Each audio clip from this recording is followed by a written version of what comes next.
Hello, my friends. I was driving and I had this epiphany come to me that I needed to get on and talk about for a few minutes. So if you're watching, welcome. I'm happy that you're here with me. So I want to talk about money, which many of you know that's the topic I'm kind of fixated on right now. Why? Because in fact, I have friends that grill me all the time and they're like, you're so magical about every different area. Why are you just talking about money? And here's why. Because it's the thing that's always in the background for all of us as people. And it's the thing taking away our power because of how we're related to it. And that's one thing every single one of us human beings have in common is our relationship with money. And I'm saying that in a specific way because this is so important. So most people relate to money, I don't know, maybe in a utilitarian way, like you need money to come into you, and then you need that money to do certain things with it, right? And then if you're more expansive, you've made more money, you've became to a certain level of wealth, you still sometimes are utilitarian about it. And money is also so wrapped up in self-worth. Like, are you worthy enough to make six figures? Are you worthy enough to be a millionaire? Are you worthy enough to be a billionaire? Even as I say those words, are you worthy enough to be a trillionaire? Even as I say those words, there's like a reaction that comes from us, right? I know it is for me. Sometimes I'll look at, I do this at the airport. It's so funny. I'll grab like the Forbes list when they bring those out, and I'll be looking through it and be like, holy crap. Some of these people are, you know, the highest level of billionaires. And I have a thought, a reaction about it. I know you have a thought, a reaction of it. And you have a thought about the amount of money that you make. And if you're not worthy of more, or if you are worthy of more and you know that you're worthy of more, but it won't come to you. Mostly our relationship with money is super strained. And no one's talking about that. People are talking about their struggles with money. They're talking about their anger with money. They talk about their lack of money. They talk about a lot of things. But what people are not talking about, and I don't know if you noticed it or not, but earlier, I think late last week, I posted about money is the silent killer because it's the thing that's always going on in the background that we're just not talking about, or we're complaining about it, but we're not authentically talking about it. So a couple things that I talk about with my clients all the time and in my courses that I just want to share today is I have a unique relationship with money. And maybe you do too, which would be great. Maybe we're samies. Let me know if we are. Or let me know if you're like, no, that's not true, which again, it is. But because how do I know it's true? Because it's my belief. And so that's what makes it true. But money is energy, just like everything else is energy, made up of atoms and whatever else scientifically. But this car that I'm sitting in is energy. My phone that I'm speaking to you through is energy. I'm energy. My earrings just caught my attention. They're energy. And so is money. Money has a frequency to it, and it is an energy. And we don't treat it like that. We treat it like something. Like we treat money like a thing we need to get and we need to hold on to, and nobody can take it from us. It has a lot of emotions attached to it. So I'd like you to consider that because money is energy, just like anything else that is energy, well, I'm going to ask you to consider this. I'm going to ask you to consider that just like everything else that is energy, you have a particular relationship with it. This may be hard for some of you to get at first, but stick with me. So you have a relationship with money. So maybe your relationship with money is that it's never around. Maybe your relationship with money is you better hold on to it. It's not safe to spend. Maybe your relationship with money is you have to be conservative. You can't really have what you want. Maybe your relationship with money is it's easy to get, but it's as easy as it is to come, it flows out. But you have a relationship with money, just like you have a relationship with your best friend or your spouse. And that relationship is one of the most important relationships because it's always running in the background. And that relationship allows you to have what you want in life. It allows you to have freedom, quite frankly, doesn't it? Doesn't money allow you a certain level of freedom that without it you don't have? And even though we have money, even though we have a relationship with money, we have a lot of issues from our past that come up and talk to us about money. So what do I mean? Well, I'm going to give you an example from my own life, which is hilarious. This just happened last week. So I love my hairdresser. She's awesome. I think she's amazing. In fact, I just had my hair done. If you like it, great. If you don't, great. I really like it. I like what she does to my hair. Now, here's the crazy part.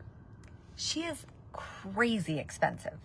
Like, crazy expensive. Like, I would be embarrassed to tell you what I pay to have my hair done. But then I justify it because, you know, I used to have extensions and that was expensive and now I don't. So that's fine. But anyways, and whenever I'm going to see her, and I totally value her and I completely value my relationship with her, I have to it takes me a minute to get over my thought about the amount of money I'm paying to get this done. And is it worth it? And should I find someone less expensive? And if people knew how much I spent, they would judge me and call me superficial. Or all of the thoughts that come up for me. Although I am making the conscious effort that I love my hair. I love what she does to my hair, and I have the money to pay her for what she does for my hair. So it's easy to justify. But all of the thoughts from the past about money or about other people's opinions about money, that's what drags me down and starts to, infiltrate. It starts to get into my thought process, and that's what creates a disempowering relationship with money with me. So I have to notice it and do the work, do the nervous system work to release it. See, most people aren't noticing. Well, let me back up for a minute. If you and your best friend get in a fight, do you work it out? Or do you just go silent? Do you walk away? Or do you have a conversation and you talk it through and you're like, here's what you said that really hurt my feelings. Here's what I did that I'm embarrassed by. Do you do that? Or do you just walk away? Or do you pretend like it never happened until the next time something comes up? So what do you do in your relationship? Sorry, I'm a little fidgety right now. I can't get comfortable. What do you do when you have that tension in one of your key relationships? So the healthy way to deal with it is you talk it out. You listen. You listen to how they feel. You listen to how you feel. You speak your truth. And you complete whatever is in the way of this magical relationship from thriving, right? What if money's the same way? Just consider that for a minute. What if money is the exact same way? You can get to the bottom of what has you be strained in your relationship to money. Think through how it makes you feel. And when money's not around, when money's not available to you. My neighbors are walking by just staring at me like, what is she doing talking to her phone in the car? I should send them a link later. Where was I? Yeah, so money, you want to do the same thing with money as you do in your relationships because it is a relationship. And in fact, it's one of the most important relationships you have. And if you avoid it, if you spend your life avoiding it, it can never thrive. And money wants to be in a relationship with you. It already is, but it wants to flow to you. It wants to thrive with you. And the only thing keeping it from flowing and thriving with you is, what's the magic answer? Yeah, it's you and your relationship. And you can't even blame yourself for your relationship with money because the truth is, a lot of where we got our relationship with money is from our parents, our friends, our environment, everything to do with the past. Sometimes it's even generational. It didn't even come from your parents. It came from your parents' parents or their parents' parents, right? I remember my grandmother, who passed a very long time ago, she used to only go to like Kmart to buy her jewelry, and she would, if it was more than $5 for a pair of earrings, she wouldn't buy it. And once she passed away, I realized how much money this woman had. She wasn't extraordinarily wealthy, but she had plenty of money to go buy normal jewelry. And she wouldn't allow herself.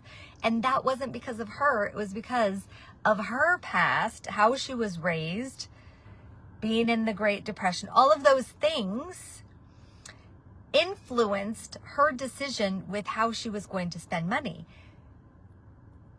So what I really want, this message is coming more and more clear as I keep talking, is that most people don't have freedom. And they don't have freedom in life because they don't have freedom with money. And having freedom with money does not mean that you have to make the most money. It means having your relationship with money be pure, just like you would with a friendship. And that's really what I want you to get today is, if anything, if you've never created a relationship with money, I invite you to do that. And I invite you to look for where it's strained and look for where it's free and flowy. Because just like every relationship, there's good parts and there's parts that you want to fix and change. And that's the brilliant thing about creating money as a relationship and a frequency. You can talk to money. You can be grateful for money. You can hold it and talk to it and be grateful and be filled with gratitude for everything that it does for you. I mean, every time you go to spend it, you could acknowledge it. Like if your friend buys you dinner, you're going to be grateful and acknowledge them for buying you dinner. If money flows to you, you could be grateful and acknowledge it. Like, oh my gosh, I'm so grateful you came to me today. Now, what should we do that's fun together? And look to see what do you want to do to acknowledge the money? What would be in the highest frequency, the highest, I don't know, vibe of your relationship with money? So I invite you to not make this so hard.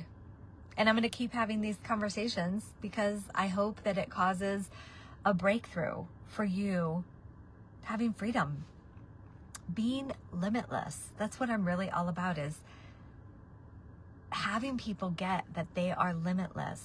You really are limitless. There was nothing set in stone about how you need to live, how you must live, the amount of money that's available to you. None of that has ever been set in stone. The only thing that's setting any of it in stone is us. So you could look at your limitations. You could look where you're stopped. You could look where you're hiding the truth or where you're embarrassed about something like spending too much to get your hair done. Oh, it's so funny. There's so much more we could say. Oh my gosh. I'm just present to all the places that we think that people are going to judge us, that we just keep, that we hide, or we try to pretend something's not the way it is.